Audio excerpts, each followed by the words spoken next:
The universe was burning.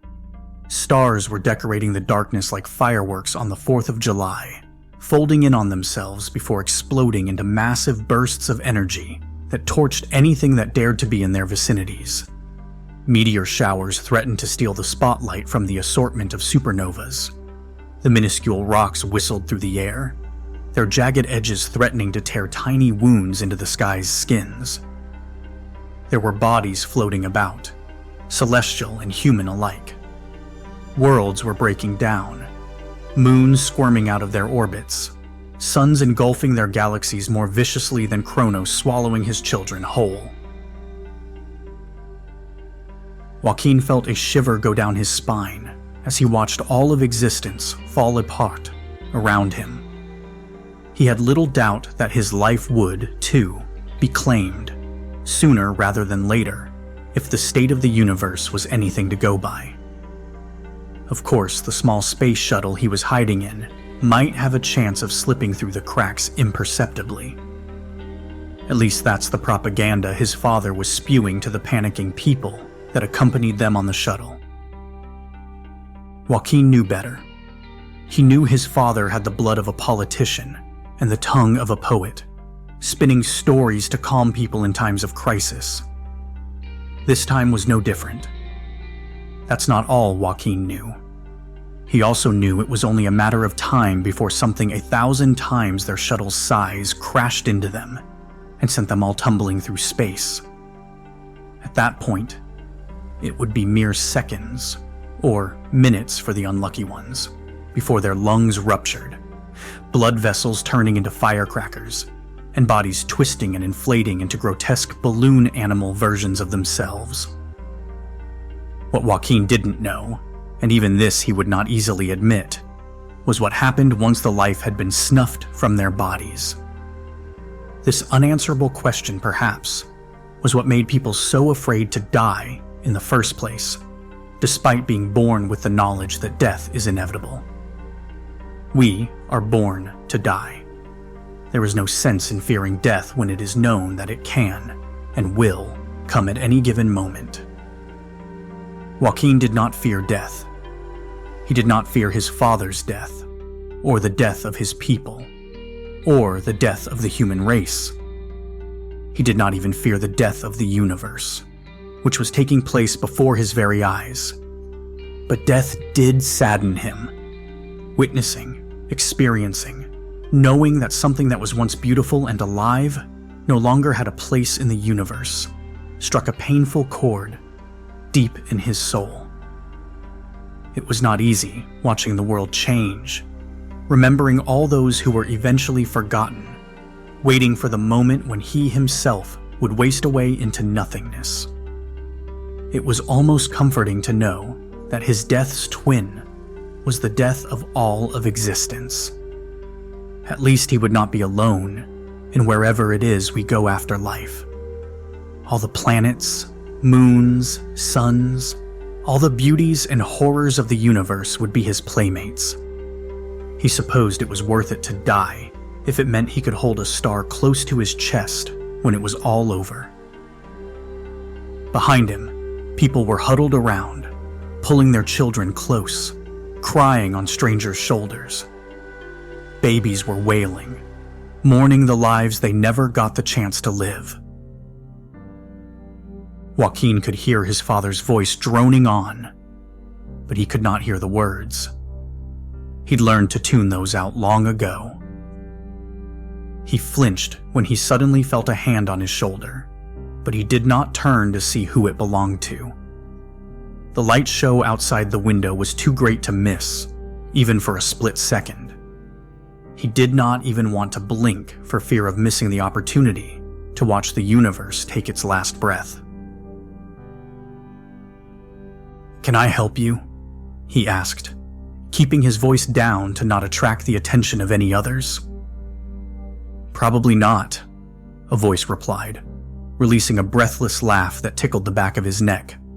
"I'd love for you to look at me, though, if it's possible." Joaquin hesitated. A beat passed. 2, 3. Finally, He tore his gaze away from the window and turned towards the person who had still not removed their hand from his shoulder. He locked eyes with a red-haired girl, his favorite red-haired girl in all the world. She smiled and instantly overpowered the billions of stars and meteorites that were blazing trails outside. Joaquin couldn't help but smile back. He brought a hand up to meet hers, squeezing it softly. "You okay?" he asked, perhaps stupidly. Was there even an appropriate answer to that question? "Yes," she answered anyway, without a moment of hesitation. Her smile faltered ever so slightly, a hint of sadness turning the corners of her lips down. But still, she did not retract herself. "It's a beautiful sight, isn't it?" Joaquin asked, gesturing at the chaos unfurling just outside the shuttle.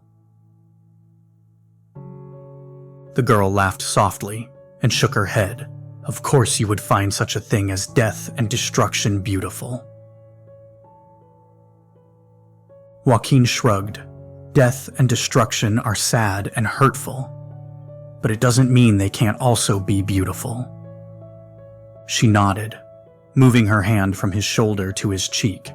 "And if it is inevitable, we should at least try to find the beauty in it. Right?" "That's exactly right." He dropped his hand to her waist and pulled her in a little closer. She smelled like peppermint and home. As she opened her mouth to say something, the shuttle suddenly lurched. People of all ages started screaming, giving the wailing babies a run for their money. Another bang and the shuttle lurched again. In their panic, some people turned on Joaquin's father. They called him a liar, condemned him for filling them with false hope. Joaquin didn't speak up in his defense, though secretly he wondered if his father should be attacked for filling people with false hope when they are the ones foolish enough to allow themselves this feeling in the first place. Joaquin frowned as he felt the hand on his cheek trembling. "Anna, are you okay?" he asked, his free hand rising to stroke the girl's hair gently. Anna nodded, smile still in place, even though the fear danced plainly across her eyes. "I'm okay." She paused, thinking. Then, quietly, "Just hold me." Joaquin pulled her into his arms instantly, pressing a kiss to her temple. Joaquin did not fear death. He never had. He never sought it out, but never tried to actively avoid it either, content to let it claim him whenever it pleased. But now, with his lover in his arms and the end of all of time and space roaring in his ears, he wished he could persuade death to take a detour on its way to find him. "I love you," he whispered as the shuttle split in half. "I love you too," Anna whispered back hurriedly. She clung to him as tightly as she could, and suddenly they were thrust into open space. It was just as Joaquin knew. It did not take long at all for his lungs to rupture, for his blood vessels to become firecrackers, for his heart to stop, for his soul to dance away. But as it happened, his eyes were not trained on the exploding stars, or the flying debris, or the melting planets. He did not watch the death of the universe as he had expected to. Instead, his eyes never left Anna's, gaze not wavering even for a single moment. He watched as her lungs ruptured and her blood vessels turned to firecrackers. He watched as her heart stopped and her soul danced away. He held her close to his chest and watched as she took her last, aborted breath. He watched the death of his own personal universe. And it hurt worse than the end of life itself.